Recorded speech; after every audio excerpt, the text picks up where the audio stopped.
Hey Scotland, you've all done so well to get through the pandemic so far, and now you're starting to plan for the recovery of our great industry. I'm passionate about Scotland and I can't wait to visit again as soon as I possibly can. Well done for tuning into these webinars. The recipe for recovery is a top theme, and as all great dishes need a blend of ingredients to produce something special. I think you'll enjoy these webinars and good luck with the recovery, and I look forward to seeing you all very soon.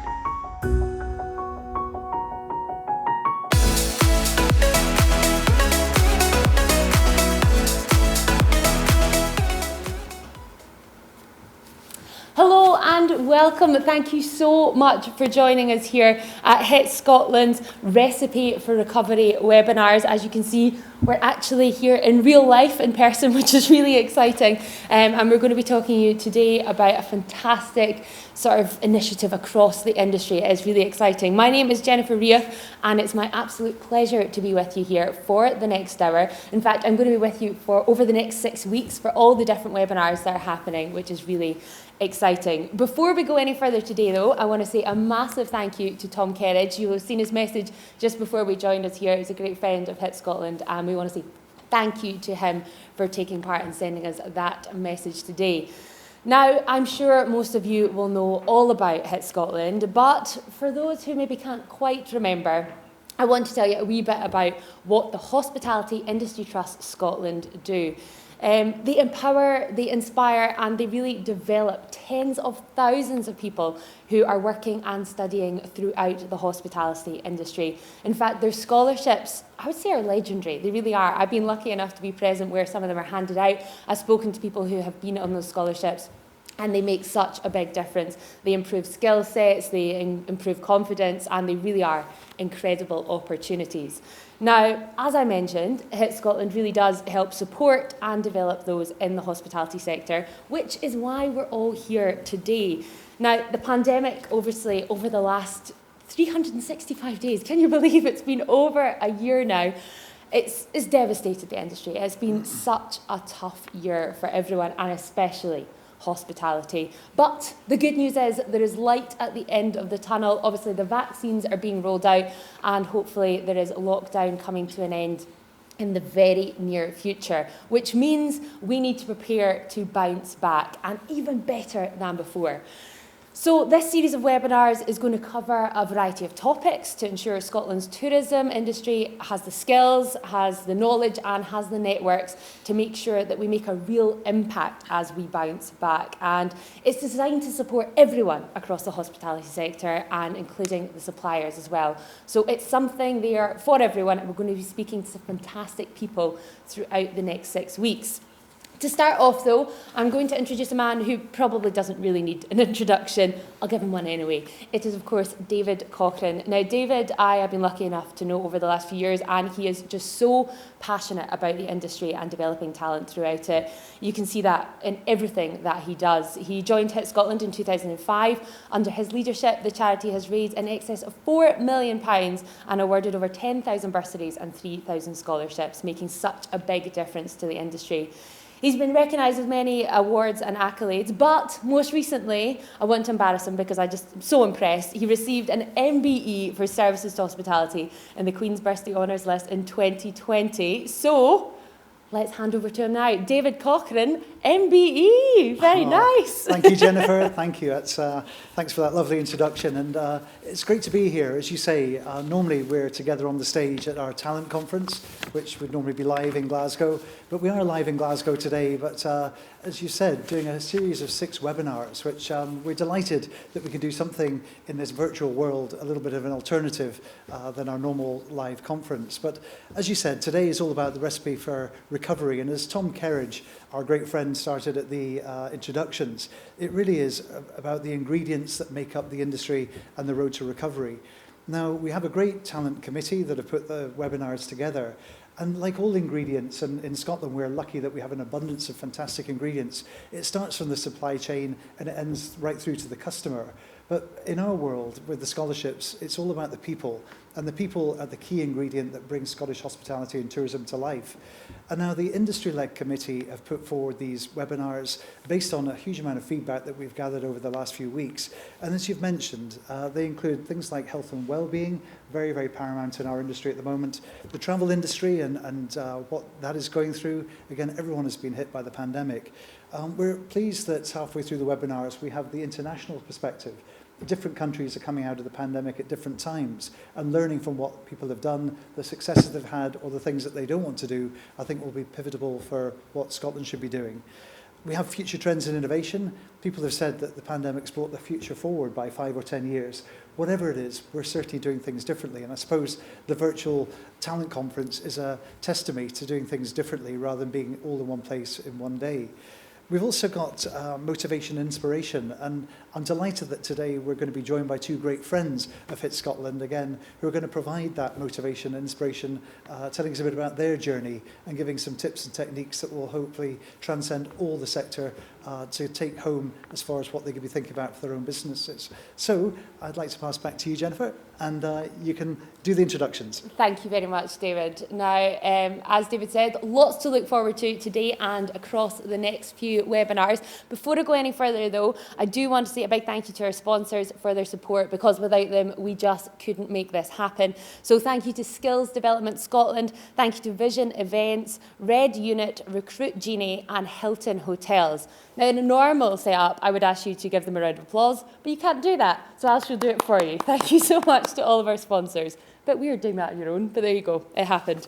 I'd like to remind you that obviously all these webinars are totally free, and they will continue to be that over the next 6 weeks. So they are open to everyone to get involved, and there should be no barriers there.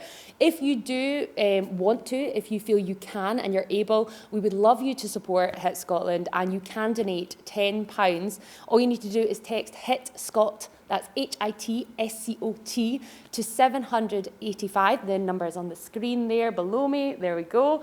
Yeah, HIT SCOT to 785. All the money raised will go to Resilient Scholarships to help those adversely affected by the pandemic. So there is no pressure. If you feel you can and you would like to get involved, then donating that £10 would be gratefully received. Now, we are kicking off these webinars today speaking to two incredible men in different areas of the industry. We'll hear from Roy Brett, Chef Patron of Ondine. But first up, we're delighted to be joined by Marshall Dallas, Chief Executive of the EICC. We're going to be speaking to Marshall virtually. He is in Edinburgh at the moment. But I'll tell you a wee bit about him if you've not already crossed paths with this wonderful man.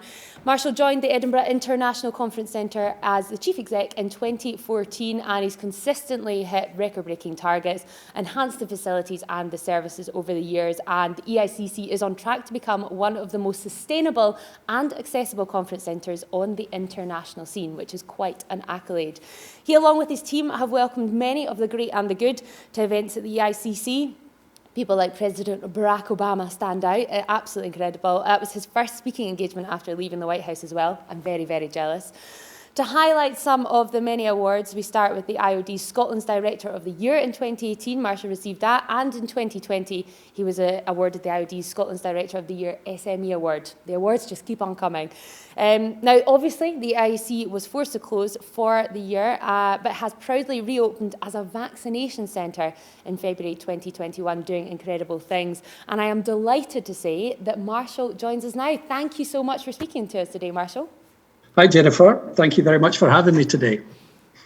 So, brilliant. Yeah, go for it. It's all yours. Go for it. Right. Okay. Well, thank you, Jennifer. And thank you, David, also. And also thank you to Hit Scotland for inviting me to present today.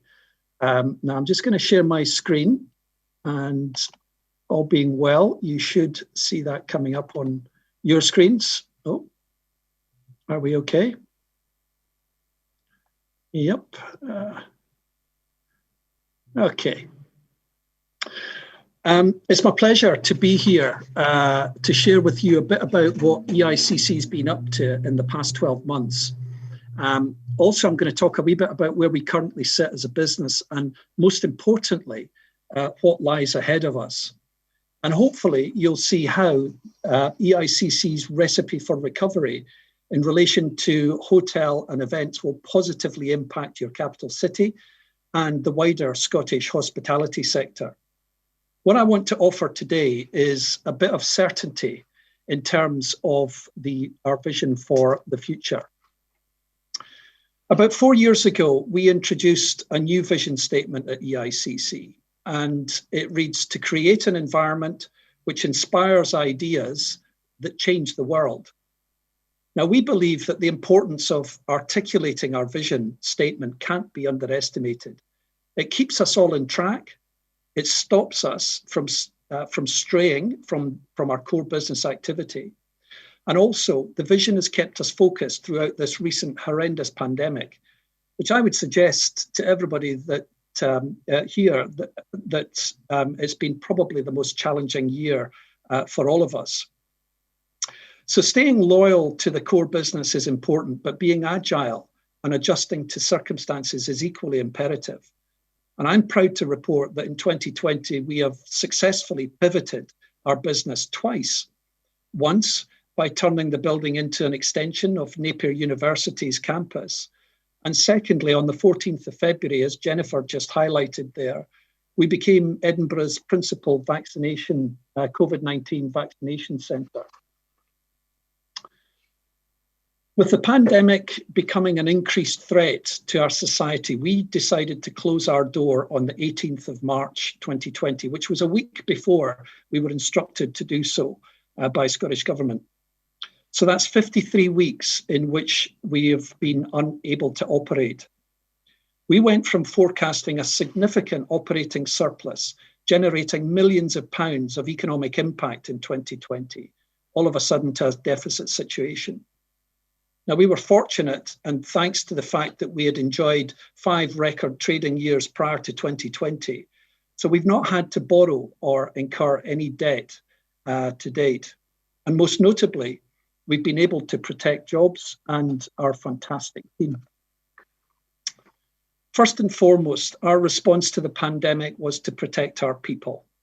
With a venue closed to the team, people began working from home from mid-March, and we quickly took advantage of the government's job retention scheme and placed around 80% of the team on furlough. The remaining team quickly got to work supporting our clients, which, believe me, involved many, many difficult conversations and negotiations. So we created a strategy that could be followed by our sales team, which was clear and concise, but allowed for some autonomous decision-making.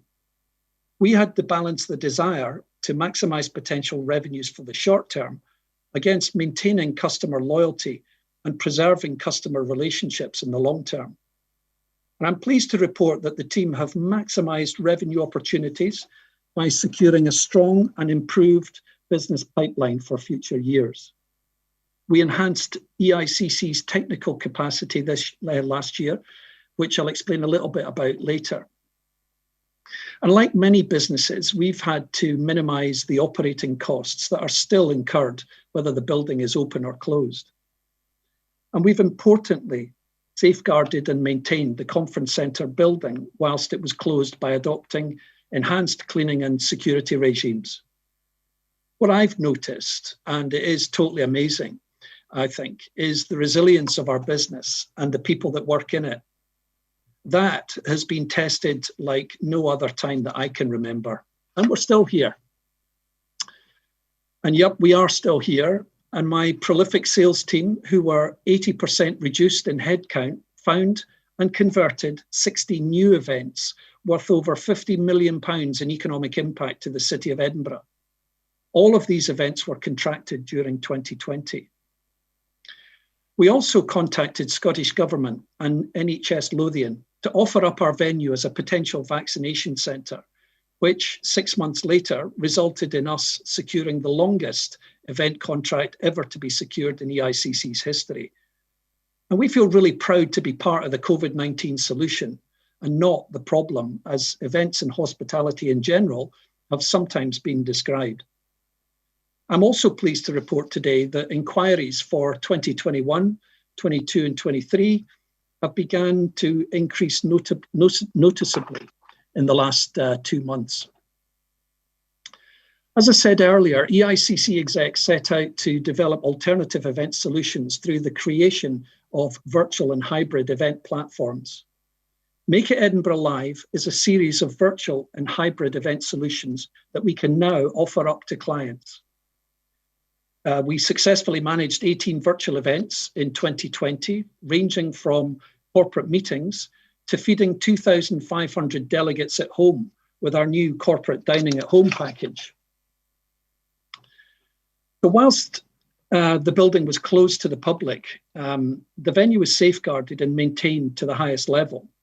It's a complex building with valuable plant, equipment and furniture, and we were keen that the building was ready to resume operations as soon as the government gave us the go-ahead to do so. So we maintained 24-hour security presence, and we continued with essential building maintenance and an enhanced cleaning regime. In readiness for opening to the public, we installed a plethora of physical distancing measures, signage and hand sanitizing points. And we've invested large amounts of money and time in training our fantastic team in all things COVID. So yeah, we're very proud to be supporting the NHS in their important work. So that's a bit about the last 12 months and where we are now.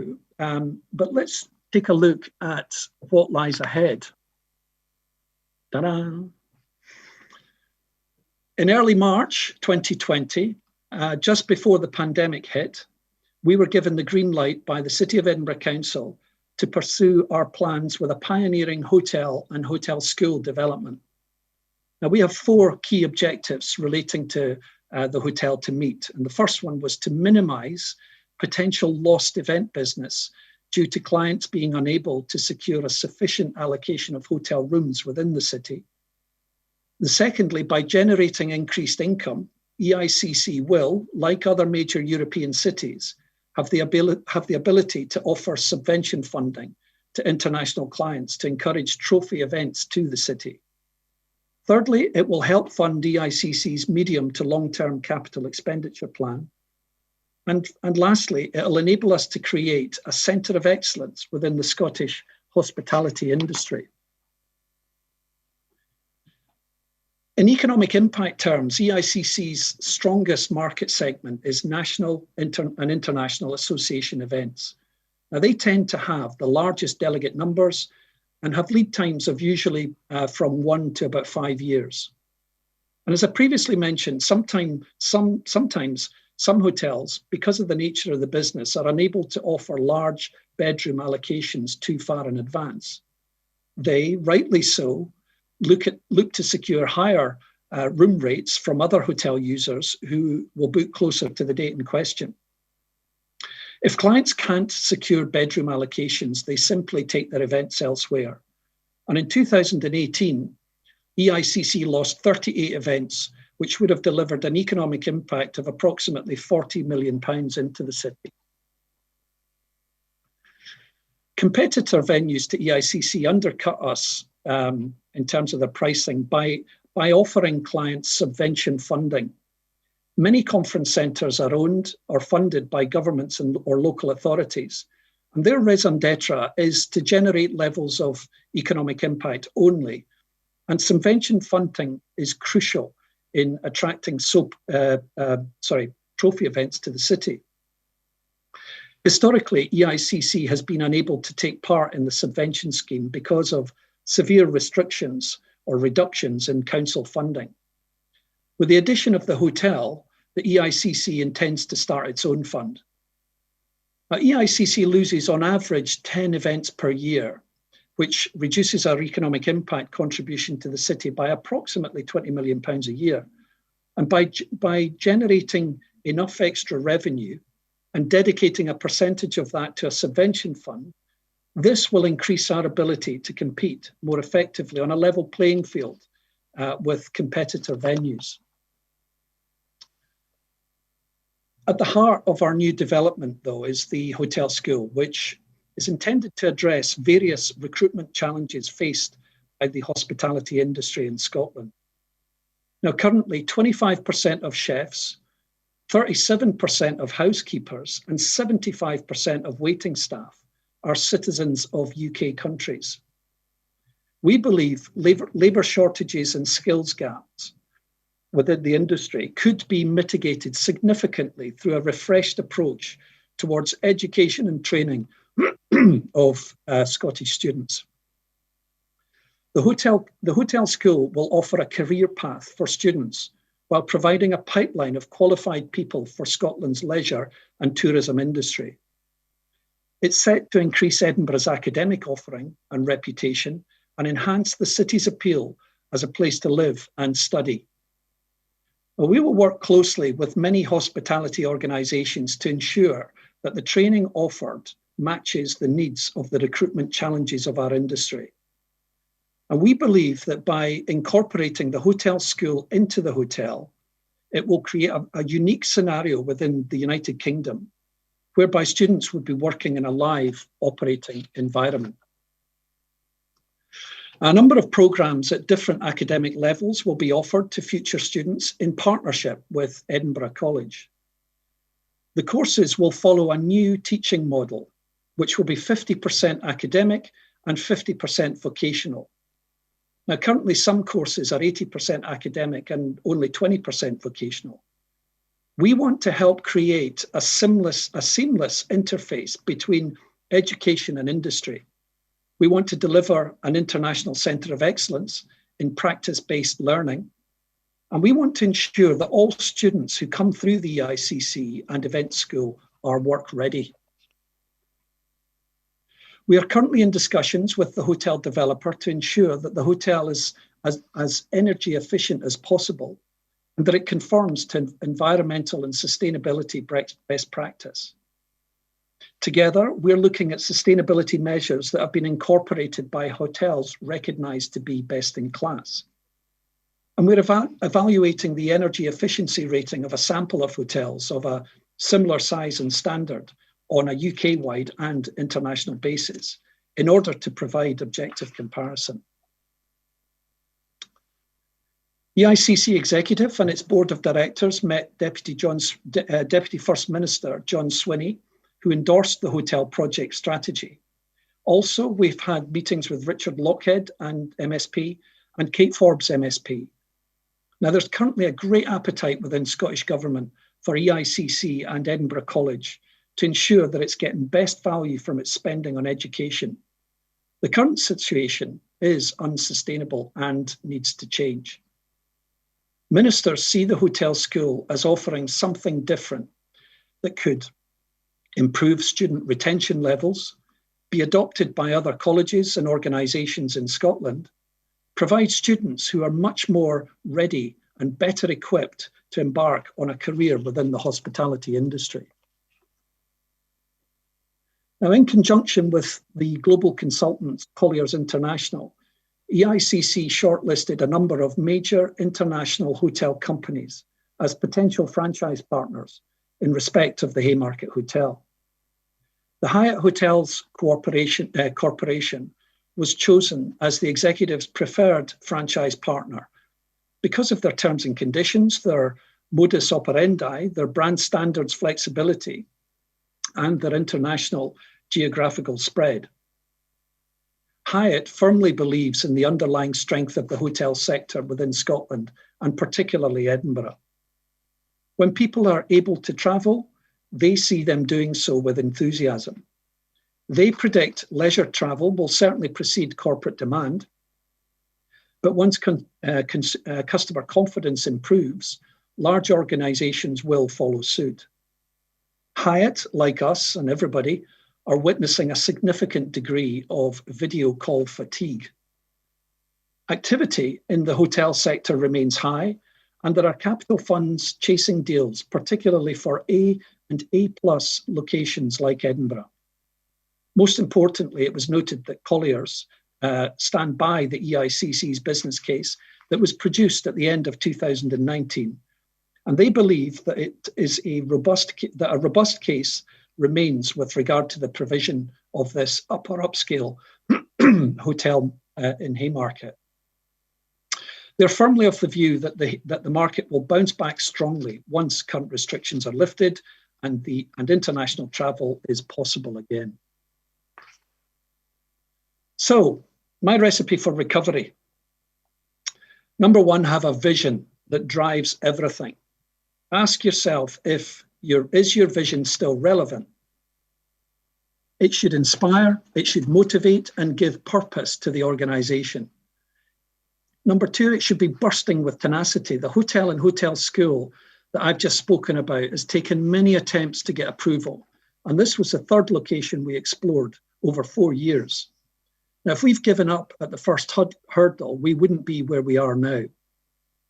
Thirdly, staying loyal to the core business is important, but being agile and adjusting to circumstances is equally imperative. Be sustainable. Now, for me, that's across 3 areas: environmental, societal, and economic. To be truly sustainable, you must consider all 3. Be bold. When you think about your future, be ambitious and bold in your dreams or vision. Tentative or small steps will not drive sustainable change. Look beyond your network, engage with strategic stakeholders. Look to other industries or sectors for partners and promoters. And finally, ladies and gentlemen, leave the Jersey in a better place.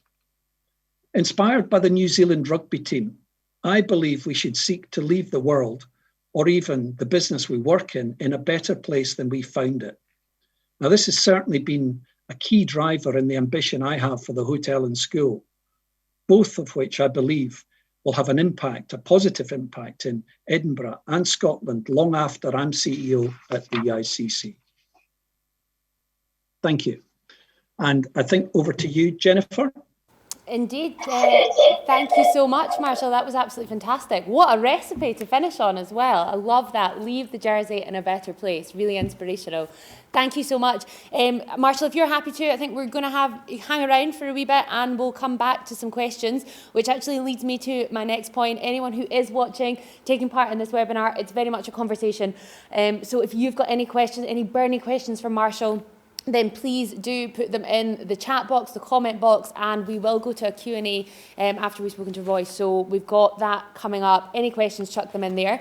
I also want to say thank you to Marshall. It was a bit of an exclusive look at that hotel school as well. Not much has been said about it. We don't know that much about it. So that was a really interesting insight to that. And finally, before we move on to speaking to the lovely Roy, we just need to clarify, if you do want to donate that £10 we spoke about earlier, I think the number is 70085 and you have to text HIT Scott, HITSCOT. I think there was maybe an extra rogue C somewhere, but it's not there. If you want to text it, it's HIT Scott, HITSCOT, and I believe that might be in the comments box as well if you want to check that out. So thank you for anyone who wishes to donate. Let's move on to our second wonderful speaker for today. And the man we are going to be hearing from is the lovely Roy Brett. Now, Roy is one of the leading figures in Scotland's food revolution and is a real champion of quality seafood. He's an Edinburgh boy, but his CV covers some of the best establishments in Britain. So we're talking from like Edinburgh's Caledonian Hotel, we've got the Savoy Grill in London, Le Caprice, we've got Malmaison, working with Rick Stein in Cornwall as executive chef, to name but a few. That's not even close to them all. Honestly, the career is absolutely incredible. Roy has obviously now achieved as well a lifelong ambition by opening a top seafood restaurant in Edinburgh. Hopefully many of us have actually experienced that incredible restaurant, and has achieved a string of awards: Chef of the Year, AA Restaurant of the Year, and regularly placed in the UK list of the top 100 restaurants as well. It's incredible. It's constantly impressive. He is committed to sustainable seafood, and we are very excited that he joins us here in person in Glasgow today. Roy, thank you so much. The floor is yours. Jennifer, thanks very much. And David, thanks very much for inviting me through. It's a pleasure to actually come through to Glasgow. It's the furthest I've travelled in a year, so I'm looking forward to it. So yeah, I'd just like to introduce Ondine, my restaurant, which we've had for the last 11 years. On the slideshow, I'd just like to firstly just quickly talk about my career. I started in 1985 at the Caledonian Hotel, and I worked with the famous Alan Hill, who was obviously in his latter stages of his career at Glen Eagles. I followed him down to the Savoy Grill in London, and after having a great insight to working in the most famous hotel in the world, I decided to come back to Scotland and worked with Ken McCulloch up at One Devonshire Gardens.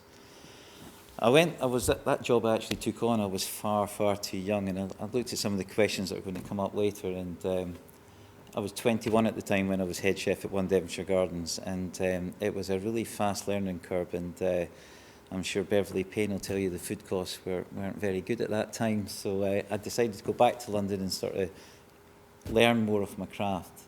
I went to the Belvedere at Holland Park, and I worked with Jeremy Strode, the late Jeremy Strode, who was an incredible chef, one of the most talented chefs I've ever worked with. And from there, he instructed me to go to Le Caprice in London to work with Mark Hicks. After working with Mark, Mr. McCulloch got in contact with me again and said he was going to be opening this exciting hotel group called Malmaison Hotels in 1993. And I decided to take the plunge. I had 7 years working with Mr. McCulloch and growing the group with him to, I think I left just before Birmingham opened, so it was 7 years. And then I decided to work with Rick Stein down in Cornwall, which was the most incredible experience. And to this day, I still look back at Cornwall as probably the grounding of what has given me a lot of our success. After that, I decided that the yearning to come back to Scotland was so much. Again, on the phone to Mr. McCulloch, he keeps popping up. We opened up Dakota Hotels. So we opened up Eurocentral and then Forth Bridge. And in that 3.5 years of that journey, I think what had happened to me was being working with Rick Stein and Jill Stein and being in an independent hotel, independent hotel stroke employers.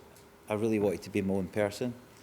And I always had this ambition inside to have a sustainable seafood restaurant. It's something that we achieved down with Rick. And I thought, well, you know, I really need to do it for myself now. So Karen and I made the plunge, and during a crash, funny enough, so times are relevant, we opened Ondine. And since we've opened Ondine over the last 11 years, we opened up our little baby called the Fish Market down in New Haven, who I'm a partner with Welsh Fishmongers. So awards, you touched on them, the Chef of the Year, the Restaurant of the Year, and the National Restaurant Awards. You know, it's great. Awards are great, and they're great for recognition to the city. It's great recognition to the team. I think if you can actually put them into perspective of what they are, and it brings people to your restaurant. So they are important, but it isn't the be-all and end-all. So the impact of the pandemic on Ondine, what we found is when Christmas time, January 2019, we started to see a huge decline in business. Partly Brexit, and it was partly the start of the Wuhan and the start of the pandemic. We have a massive Asian following in Ondine. Up to 50% of our guests are Mandarin speaking. So as we've seen these numbers decline, and then in January is always a quiet month in hospitality, as everybody knows, and it's the one that we're all sort of bracing ourselves. But this one was really bad. It was devastatingly bad. We were really, really concerned, and we were just hoping that come February, come the rugby internationals, we're going to start to see a little bit of progress, but it didn't really come. And then from February to March, we just seen it just fall off a cliff. And I just remember sitting in the restaurant with my managers, just watching Boris Johnson on television, going, when is it going to come? When is it going to come? Why are we still allowed to be open, yet you've been encouraged not to use restaurants? So it was a real concern for us. And then in March, like everybody else, we were eventually closed down. So that brought to a restructuring of the payroll. We had 33 employees. We are now down to 11, and we've lost that amount of people within the team, which is probably the hardest bit, you know, because this relationship we've got in hospitality, these are our family. We spend more time with them. Every day we're together. Every day we're talking about food and wine and getting inspired together. And then to lose key people was probably one of the hardest parts of the pandemic for me. To the supply chain, you know, our suppliers are our best friends. You know, they inspire us as well. They talk to us about produce. They tell us what's in season, what's available, and the impact it's had on them, from, you know, Peterhead fish markets to, you know, the fruit and veg growers, the guys on the dairy chains. What do they do with all this produce now? You know, and it was devastating for them. So, you know, we've kind of kept a support, but I'll come on to that later. The financial loss in revenue, well, there is no revenue. You know, from a £2 million turnover restaurant to nothing. It's been a very difficult process to go through, and you're just tentatively walking all the time just to find out what you should do next. Should you do at-home service? Should you not? How long will the furlough go? And one of the big moments was, in the furlough point, was when we were told that it was going to be stopping in October, and there was no way we could sustain the payroll that we had. We decided in August it would be better to sort of let people say, listen, there won't be positions available, so why don't you look at other restaurants, other hotels, and look now. We'll keep you on right up until that point, and then see what happens. And thankfully, everybody who was involved are now in employment, so there was a good turnaround. Government announcements, it's been so varied, and, you know, I touch on that. You should stay open, but don't go to restaurants. You know, it was the bizarrest calls I've ever heard from any government. And it's not easy for them, and we appreciate that. But we just need clear direction, like we all do. As long as we've got a clear direction, we either stay open or we close. But you can't partially open or partially close. You have to be one or the other. Lack of government funding and support. Hospitality hasn't been supported in the best way, in my opinion. Our restaurant hasn't been supported in the way it should be. The impact that it has, you know, when you have no revenue coming in, you've got nothing. You've got landlords, you know, you've got rates, you've got rents. When this all kicks back in, you know, our recovery, as we hope, will be strong, because, you know, we are starting from nothing. You know, our reserves, like most restaurants who are independent, most hotels who are independent, we're on a low. Investment in PPE and the social distancing measures, we put all that in place. The furlough scheme, you know, the furlough scheme has been a positive, but, you know, at the end of the day, it's quite a false economy as such as well. We do need it, but when we come back, will everybody be coming back to employment? Our people will. I don't know how this effect will happen once it stops. Once our industry comes back, who will be let go? So I do worry about furlough and the impact it can have as well. I commented quite a lot regarding the restrictions, etc. Did some television, did some media. What didn't always go down very well with some people. I think they thought it was an attack against government, which it wasn't. It was a protection to hospitality and a protection to our suppliers, to our chefs, our restaurateurs, you know, everybody who's involved in what we do. I was just trying to speak up for us, because at that point, you know, there wasn't enough voice, and you sometimes have to put your head above the parapet to make noise. It's not the most comfortable thing you want to do, but you have to speak up for your industry, otherwise you can lose it. And then we launched the Ondine at home delivery service, because we had to do something. We had to engage with our customers. We had to buy produce from our suppliers. Ondine at home's never been a money-making exercise. It's all about engagement with customer, buying from our supplier, keeping ourselves connected, so when we do open up, hopefully not everybody's forgotten us. So, recipe for recovery. to prepare, invest and grow in our team. The most important, the team is everything. You know, our team is everything. You know, we've talked a lot lately about how we reopen. What are we going to be? You know, what will make us different? What should we do to improve our product? So it started already. There is a momentum now of enthusiasm. You know, a real sort of like, let's go for this. Let's really get together as a unit and make this work. To diversify, to maintain profile and customer engagement, you have to reach out. And I think the model that we opened in 2009 isn't as relevant now in 2021. It has to change, it has to evolve. I don't want to say too much, I want to leave that for the customer to find out when they come in. Building towards reopening in May, yeah, we're super excited. And the reason why I say May and I'm not saying April is the idea of us reopening into Tier 3 again. It was just a lost revenue when we opened in Tier 3. Without alcohol, there's no revenue, you know, unfortunately.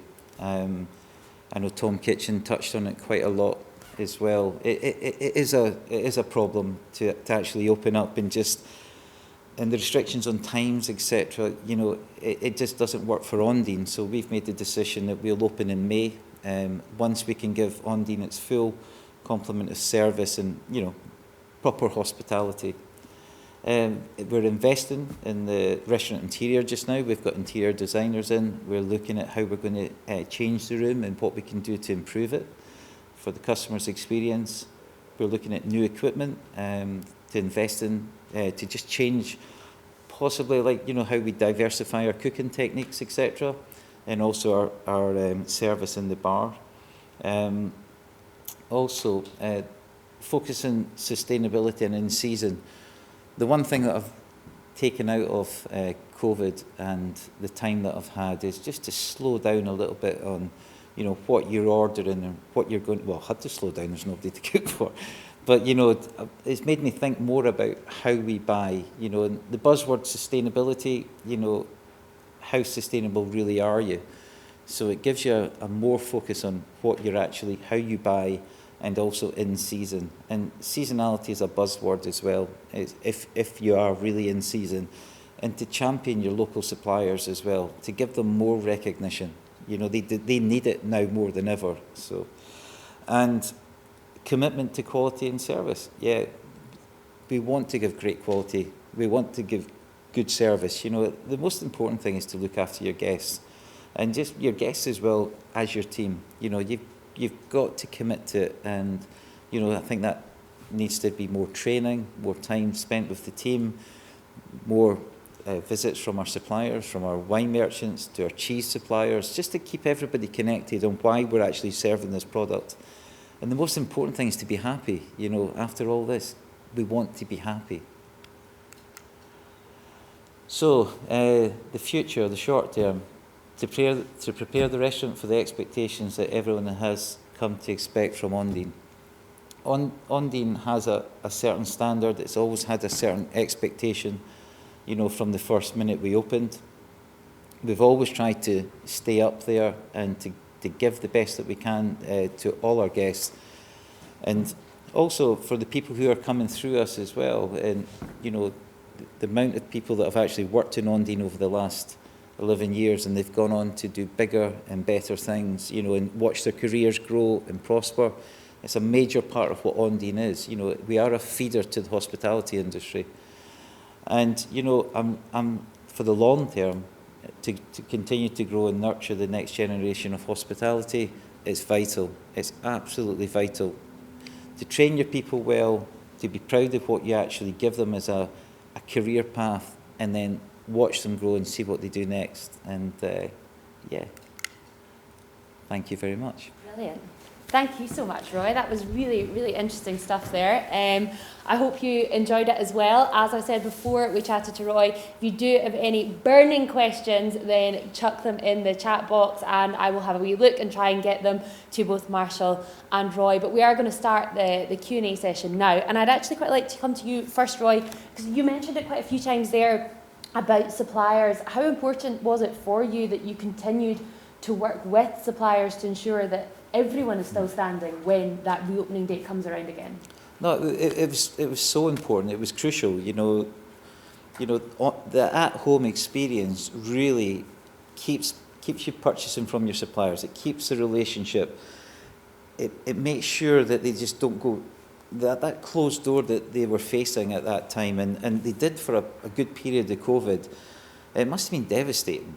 Absolutely devastating. And where was that end product going? So for me, the at-home was just as important to be buying from suppliers as it was to keep connected to the customer. Yeah, the time frames for everything must be difficult though, because there was points where you were told you have to be closed, you have to be open, you can be changing. That constant changing must have been so difficult to deal with.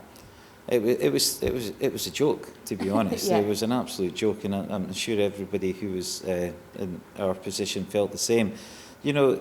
We at the same time you do recognise the difficult decisions that the government's got to make, and it can't be easy.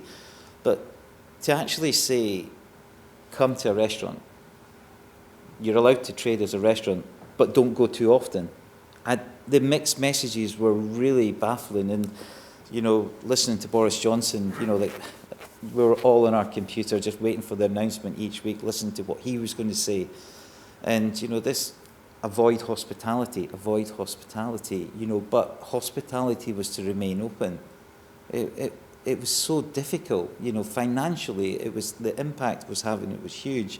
And you can see some of the big names that we've already lost in our industry because of it, and who knows what's going to happen next. Yeah, there was conflicting advice there for sure, a very difficult thing to deal with. But things like Ondine at home, do you think as we go forward and reopen, would you like to maintain that? Has there been, I suppose, a silver lining, a diversification that you want to hold on to? I think we'll continue Ondine at home for as long as, it has a demand. There is going to be people who, once, May comes, they may still not feel confident enough to come back out. There's going to be some reluctance. So, yeah, I think if people enjoy it, why not keep it going? Yeah. And just sort of finally, there has been, I suppose, elements of a silver lining to a really terrible situation that everybody wishes we've not had to go through. But I feel as if from your presentation, there have been things that you've learned about maybe, as you said, slowing down and making sure that you have got a team and it's a family, and you maybe appreciate the people you are working with more. Is that fair? Was there any good bits? I mean, it's tough to say that, but... Yeah, I think, well, first of all, I've never had so much time off in my life. It's like in 35 years of being a chef, to be home in the evenings, you've had time, and I think you have to value that. So that is one thing, that we've had time, but that time you've had to use to assess what you are and how you come back. So I would say you're definitely right. I think how we come back with the approach with the team, and it's given us a moment to actually improve what we've done in the past, and my responsibilities as a chef owner. Has there been a good community between the hospitality industry in Scotland to make sure that everyone knows everyone is doing it at the same time, everyone is feeling those strains? Do you think there has been that good sort of camaraderie, I suppose? Yeah, I do. I think, we were all in contact all the time. Like I've got my chef friends who contact me on a weekly basis to ask us what we're doing, when are you reopening, what's going to be happening next. We have stayed connected, and hospitality in Scotland's an incredible industry, and I just feel that if we're given the right platform to come back on, we can be a major impact on the economy of Scotland. I think we can be one of the big surges, to bring the economy back. So I hope we get the full support from the Scottish Government and the UK Government, so it gives us the opportunity to thrive. Yeah, I hope so. And I think what everyone has learned from sort of my friends, family, people I've spoken to, everyone misses hospitality so much. So I really hope that the passion is there to continue to support it as soon as we're allowed to. I want to bring Marshall back in now, actually, and just kind of go back on that same question. Marshall, how have you felt the community spirit across hospitality in Scotland has been throughout this last year? Do you think everyone has supported each other? Yeah, I mean, I think, in some respects, you're seeing hospitality at its best in terms of that, because, I sit on the board of the Scottish Tourism Alliance, for instance, and as a very proud member of the STA, it's been absolutely harrowing hearing stories like Roy's just described there in Ondine. And, you know, for me personally, to see friends and colleagues suffering the way that they've suffered over this last 12 months has been truly harrowing. But I do think that, you know, the community in Scotland, you know, not just the events community, but tourism in general in Scotland is a really tight-knit family. Yeah. And whilst there's, you know, there's a lot of empathy and there's very little practical support that you can offer your friends and colleagues. Yeah. Sometimes it's just, it's good to pick up the phone, and I've had many people doing that, and I've done that to many people. So yeah, that's been one sort of shining light for me, I guess. Yeah, it's great to hear that. And I think even things like today, the webinar, it shows that everyone's kind of been going through the same tough times and everyone's really keen to pull each other through to the light at the end of the tunnel. I've actually had a question in here. It's on my wee screen, so I'm just going to read it off, from Sarah Jane Anderson, Little Chauffeurs Drive. With the recent announcement of potential rollout of COVID certificated sort of passports to enter a hospitality premise by the Prime Minister, how realistic do you think this will be? Is it achievable, or do you fear it will cause further delay for a return to sort of normal? We'll come to you first, Marshall, then we'll come to you, Roy. What do you think, Marshall? Do you think these passports for going out is the way forward? Well, I mean, it's interesting. I was over in the States a couple of years ago, and I was over in Boston, and they do that. I mean, if you go into any bar in Boston, you have to have identification, and they run that through a machine that records who you are, and they photocopy your passport or your driving license or whatever. So I think that's pretty much the norm in some countries. And I think, yes, you could adapt. And if you think about the events business, my business, we do that as a matter of course. Yeah. Everybody that comes to EICC for whatever event, we know who they are. Therefore, we've got 100% traceability. So I think certainly in the short to medium term, that would be quite beneficial to do that. Okay. I think where you would probably feel it the most is some of the bigger bars that are in not just Edinburgh and Glasgow, but I think it would cause quite a bit of queuing issues there. But I think generally, you know, we have to adapt, and that's that. Yeah, it could be a solution, I suppose. What are your thoughts on this, Roy? I totally agree. I think it should, if this will become the norm and it's going to actually get us back quicker and safer, then I think, like everything, everything's going to have to evolve. So if this is just going to be part of the progress, then I would embrace it, yeah. Yeah. We've got another question in here from Nicola Henry, actually, and I think Matthew as well, Matthew Clark. We spoke about this already, actually, about the at-home for Ondine and whether that will continue, because I think she's been having lots of conversation about whether it's going to be possible to continue managing restaurants and do a takeaway service, or that sort of on-demand service. You said if the demand's there, you'll continue to do it. Do you think it's plausible? Yes, I do. I think it will become the norm. You know, I think it will become the norm. For how long it will last, I think it will be about confidence. Yeah. You know, but I still feel that we've still got a long way until there's full customer confidence out there in the industry. Yeah, absolutely. Thank you very much for your question. Again, keep them coming in. We've still got another sort of 5-10 minutes if you do want to get another couple of questions in. I want to go back to Marshall, actually, to talk about how you think the experience of the last year is going to shape sort of business events and conferencing in the future. Do you think there will be a more virtual element of it, or do you think there will be that desire, that passion to get out and see people, and this sort of virtual world that we're living in right now will be thrown to the side? What do you sort of see happening? You can only hope. I think the short answer to that is yes, because it's clearly difficult to see what's going to happen in the future, but I suspect some content will remain online as far as events are concerned. So that could be educational workshops, etc. But people are absolutely desperate to come together, and to network and go to these dinners that we have here. And so I think hybrid events will be a thing that's going to last for a long time. And I think what's been interesting for me is within our industry is that, events by its nature are sometimes quite a traditional type business. And they've been forced, or we've been forced into something like, the rest of hospitality that we've been, totally new to. And hybrid and virtual events are really challenging to put on. So it's been a steep learning curve. And I think one of the good things that probably will come out of this is that I think the delegates will be much more engaged going forward, because, I think we've probably seen the last of delegates sitting in a conference room, sitting checking their emails while there's a keynote speaker involved, and which I think is really rude. But I think there's going to see you're going to see much more appreciation for events going forward, and also much more appreciation for the destination that the events are in. Yeah, I think people will have a lot of excitement just getting out their front room, to be honest. So that is definitely... Sure. I'm jealous about you lot in Glasgow today. I know. It feels really good. I'm sorry. We wish you were here. There will be happening soon, I'm sure. We've got another question coming in here, actually.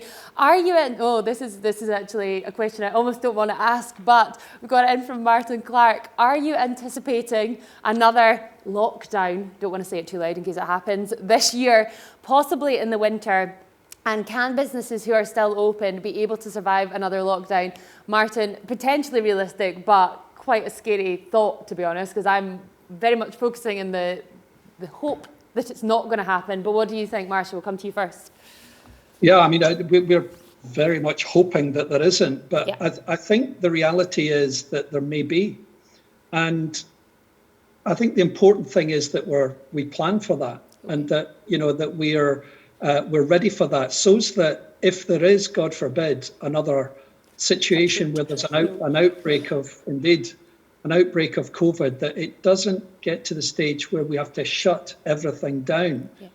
Yeah. I feel, particularly with events, I feel really strongly that business events are one of the least risky type of events to come back, because, as I said before, we have 100% traceability on everybody that comes to an event. And I think the important thing for me, if there is another outbreak, that we've learned from this horrendous experience, and that we've got all the protocols in place that will limit that outbreak. And most importantly, I think that ultimately we're in a position to learn from any future outbreaks like we have with this one. But I mean, I hope to God that we don't have any more bloody lockdowns. We really don't want that. I couldn't agree more. Fingers are crossed. And I think that's a good way to look at it, actually, that we've learned so much over the last year that hopefully we'll never see ourselves going back down to that first lockdown, because there are protocols and things in place. I'll ask the same question to Roy, though. What are your thoughts on lockdown in a restaurant's point of view? That must be a bit of a nightmare that you're hoping desperately doesn't come true. Yeah, I don't think I can really answer that question right now. I think, the only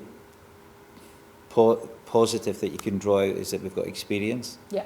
And we'd have to draw on our experiences that we've learned over the last period of time. But it would be another challenge, So let's just see what happens. I think that's a good way to look at it. Okay, I think we've only got another 1 minute, so I'm just going to finish off going sort of back. We'll come to you first, Marshall, for the last question.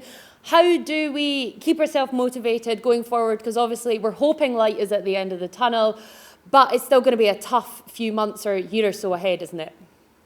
It is. I think, the events and hospitality industry has always been tough. I mean, not to this severity, but people that work within this industry, I think, are much more resilient than we think. And, listening to Roy's story there is a classic example of that, I think.